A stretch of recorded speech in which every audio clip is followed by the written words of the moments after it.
Hello， 大家好，欢迎来到好时宜居，我是王太。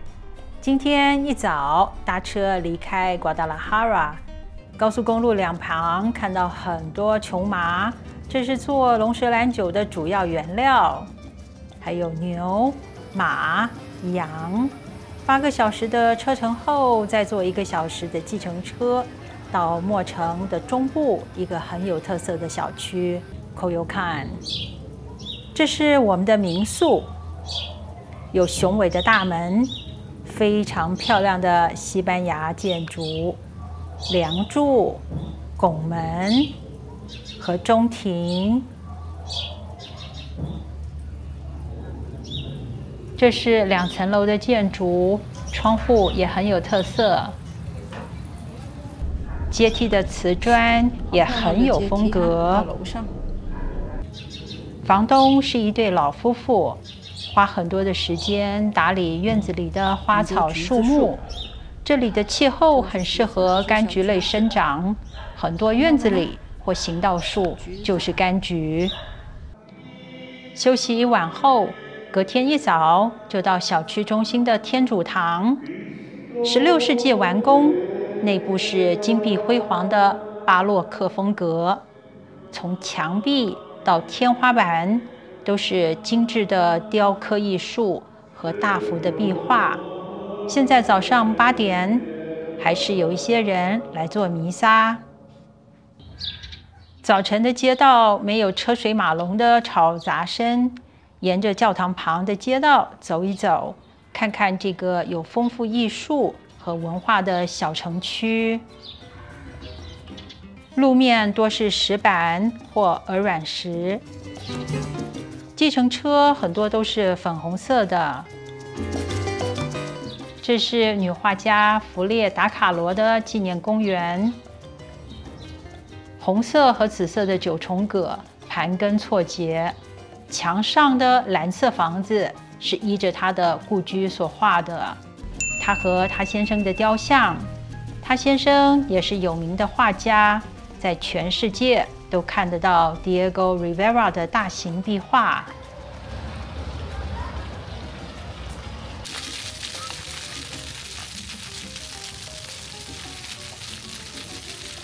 一大早逛菜场一定是王太的行程之一。店家才刚上货，客人不是很多。好久没看到台湾的菠菜了。老板告诉我，1把约台币30元。为了让客人方便烹调，不少店家把不同的蔬菜混在一起，也算是营养均衡的概念。佛手瓜有2种，有刺和无刺的。看看老板怎么处理仙人掌上面的刺，太厉害了！去完刺，卖给客人前还得擦一擦，1公斤约台币20元。有的客人要买切好的仙人掌，1公斤台币30元。这些都是仙人掌做的小菜，配上不同的辣椒酱和玉米饼一起吃。谷歌告诉我，这家不起眼，1953年开的转角咖啡店，卖这一区最好的咖啡，还有一些甜面包和饼干。只有店前面几张椅子可以坐。这栋建筑物已经有300年了，现在是一家披萨饼店，还没开始营业。老板告诉我，他在撒肉桂粉，代表洁净，还可以招财。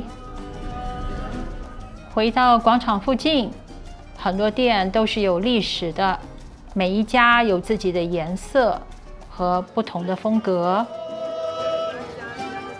广场边的餐厅在周末11点开门，用传统的墨西哥音乐让大家有好心情。1935年开的吉拿棒店，在墨西哥市也有，现在还早，晚一点会大排长龙。买了一杯咖啡，走到已经订了位子的餐厅。来到罗马，也学罗马人的生活。我们常常在下午1点以后才吃午饭。餐厅的装饰风格强烈，颜色鲜艳，采用了很多原住民的文化元素。这样的概念也反映在他们的菜单上，例如，他们把墨西哥各地产的辣椒和香料入菜，墨西哥酱也有很多种选择，并会说明食材的产地。墨西哥人吃饭如果可以选择，大多会先选户外的座位。这个是鲜虾蓝玉米塔可饼，连同加热陶器一起上桌。米饭上的是很像香蕉的食材，这个是墨西哥辣椒香肉。比较特别的是，里面有牛肉、鸡肉和猪肉。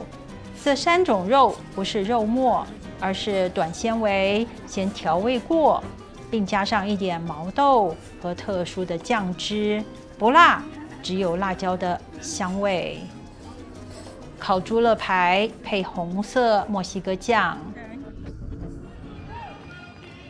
教堂前的广场是休息、看表演和买手工艺的地方。吃完饭，刚好赶上这场传统的墨西哥舞蹈，非常甜蜜，应该是求婚、交男女朋友或结婚会跳的舞。跳得很好，一定要支持一下。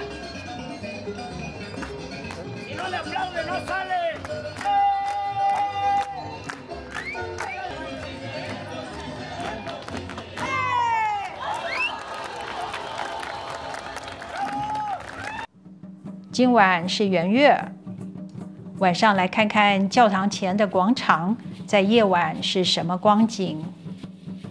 这个教堂的外表非常朴实无华，一点色彩都没有，实在很难想象内部是奢华的巴洛克。影片一开始已经介绍过，碰巧遇上原住民的舞蹈，阵容庞大，没有人来要求打赏，所以应该是一个庆典仪式，不知道跟月圆有没有关系。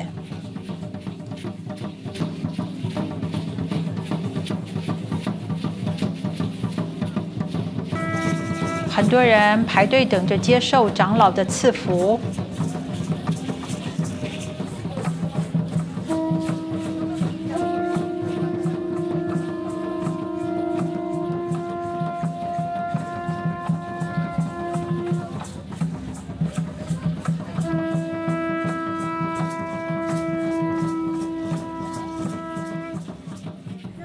沿着广场转过一条街，碰上一对新人结婚，献上我们满满的祝福。广场的另一侧人潮很多，一摊接着一摊，是挑选纪念品的好地方。有些摊位也很特别，塔罗牌算命、刺青，还有像刺青的彩绘。Así, un programa en Japón, ¿no? De cómo hacer el ridículo, ¿no?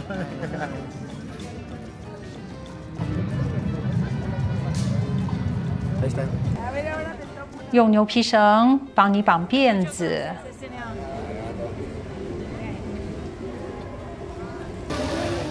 我给了钱，转身就走了。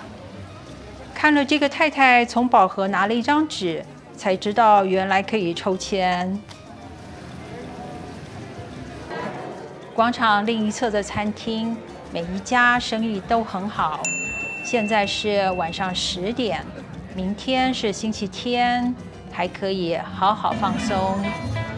影片中的餐厅在前面也出现过，早上和晚上的氛围大大不同。希望大家喜欢今天的影片，并且按赞、订阅和分享。